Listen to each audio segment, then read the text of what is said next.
Namaste, family. I'm coming to you today. I received a vision from Spirit, and I wanted to deliver it to the message to the overall collective. Excuse me. In this vision, there was a divine feminine, and she was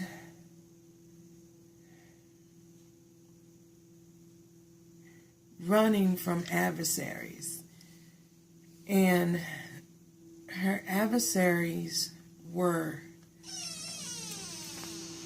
shapeshifters.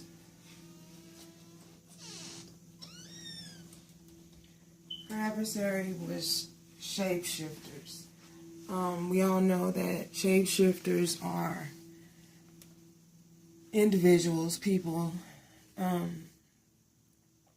who appear one way, but they're really another way. The moral of it is in this message is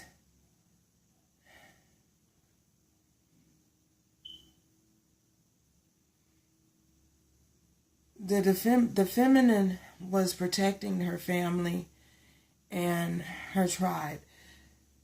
And the moral of this is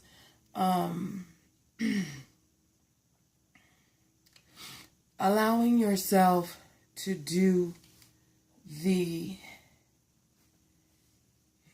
shadow work, your shadow healing. Complete the process of your shadow healing. That's the message that I received. Perhaps there's some underlying healings and issues that you aren't aware of, that you're still carrying. I feel with the Mercury retrograde, the reason why it's bringing around individuals back from your past is because there's still healing that needs to be done. There's still healing underneath that needs to be addressed. There's some things that need to be addressed that you have yet to process and you have yet to heal. So it's basically a healing of the shadow work of self. And with these different moon phases, like this particular moon, the energy of the equinox moon is still in effect,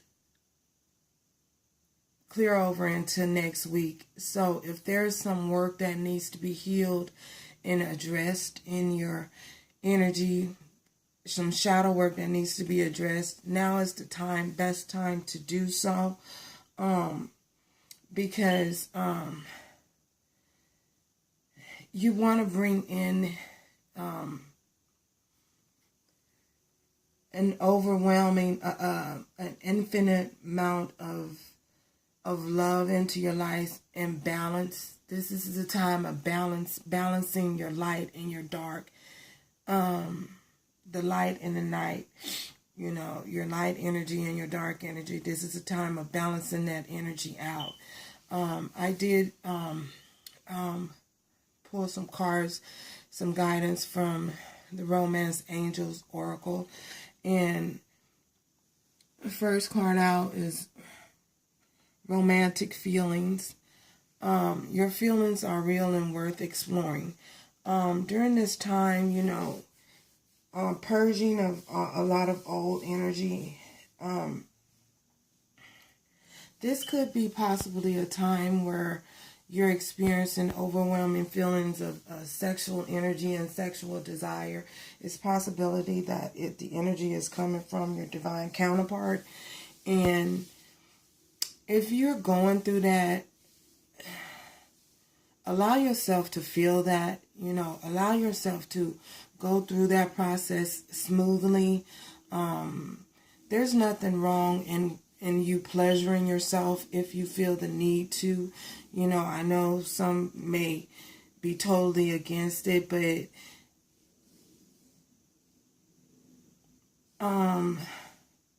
pleasuring yourself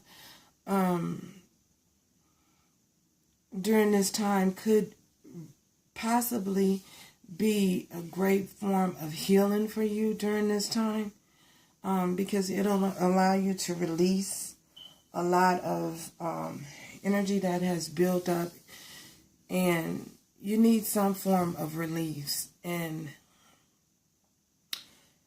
it is a good way of releasing some of that old stale energy that's been lingering around in your energy field.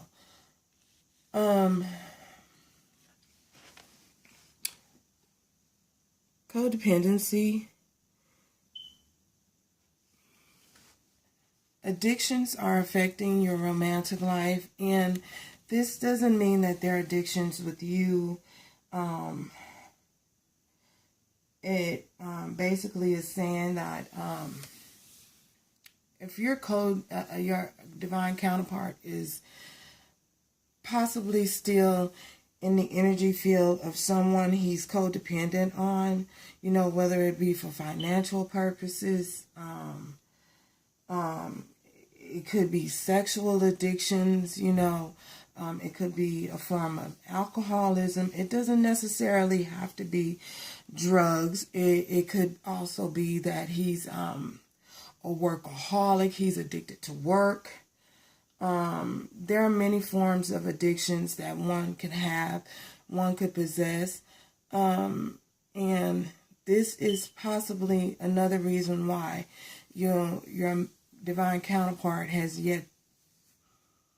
not come forth, because of codependent issues. If there's someone in his environment, perhaps there's a mother figure in their environment that won't allow them, and I know that as weird as it sounds, it happens,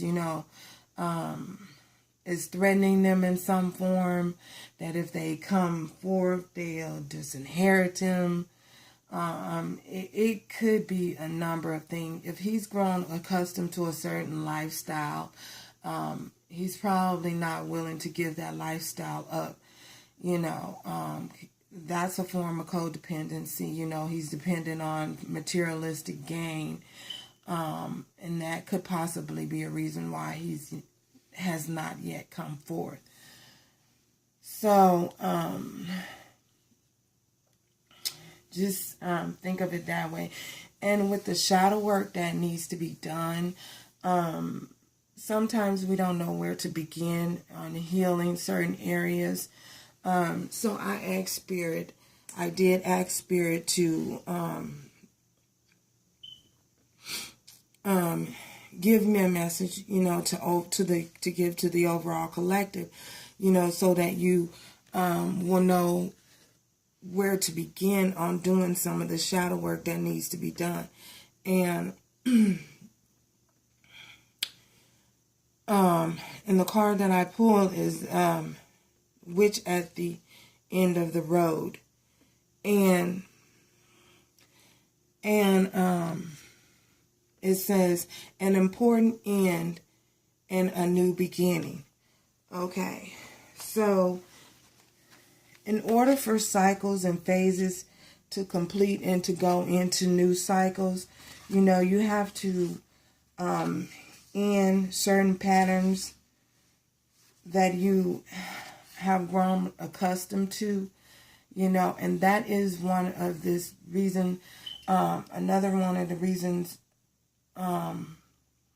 of the work that you can do during this equinox moon, this full moon cycle, releasing any defensiveness that you have,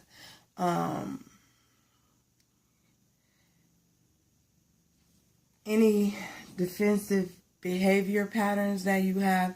I know you're guarding yourself, but to not allow yourself to become defensive and guarded towards everyone and everything that comes towards you.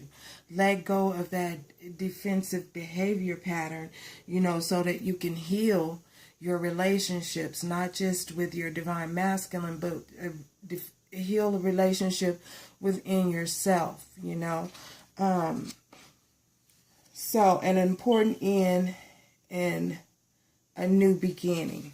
And what that is basically saying is there is nothing to be frightened of, only a voyage to weather and you'll make it through the other side of the storm.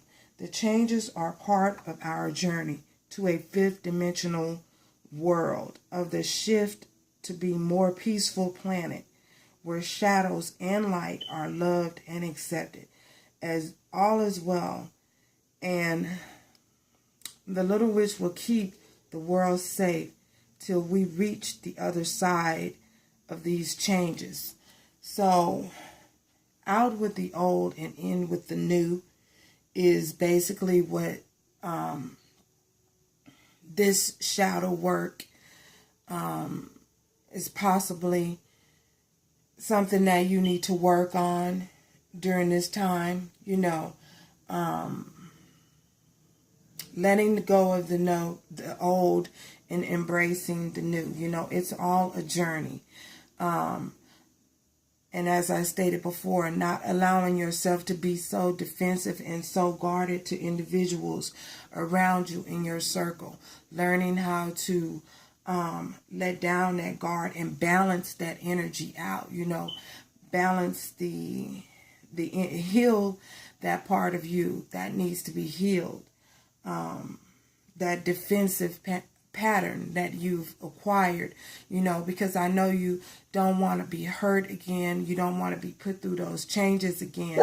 But in order to have an open heart, you have to not be so defensive, not be so in attack mode. And all of this intertwines with the message that I received from Spirit, you know, about the divine feminine protecting her tribe and protecting her family, and the shapeshifters around her environment, you know, not allowing yourself to be so guarded and so defensive and so much in attack mode and feeling that the whole world is against you. Everybody is against you. I know you feel that way sometimes because I've been there, you know. And embracing the fact that not everyone in this world is bad. You know, you just happen to encounter some people that were hurting, that needed your help and needed your assistance at that time. You know, on this journey, this spiritual journey, the journey is really about allowing yourself to, allowing no one to put out your light. Come in and put out your light. Your light is your light. You know, your light is your strength. And to not allow anyone to come in and put that light out, regardless of what the situation is or what the case is. You know, you are the light to this world. Remember that you are the light. Your light is your strength. And don't allow anyone to put out your light, you know. Keep your light burning at all times. Stay true to who you are. Being true to you. Being true to yourself. So, and another card here I pulled is I tell the truth with grace and love, and my relationships are transformed. Being true to who you are. Telling the truth. No matter what. Like I said, that's your strength. That's the strength. That's your inner light. That's your inner guidance. You know, staying true to who you are and telling the truth at all times. In all of your relationships that you encounter will be transformed. You know, the ones that are broken, you know, will be mended. The ones, the people coming into your life, you know, the people coming into your life, you know, that you encounter, telling the truth and staying true to who you are at all times is most important. Okay. And another My life is a beautiful reflection of your soul. That's your light. You know, your light. As your light shine, people will be drawn to your light. Your soul, it's going to be magnetized at this time. You know, the stronger you get, the more strength you acquire, you know, the brighter your light is going to shine by staying true to yourself, doing the healing, you know, and not being so much on guard. So that's the message that I have from Spirit for you guys for today. And I thank you guys for stopping by. Bye.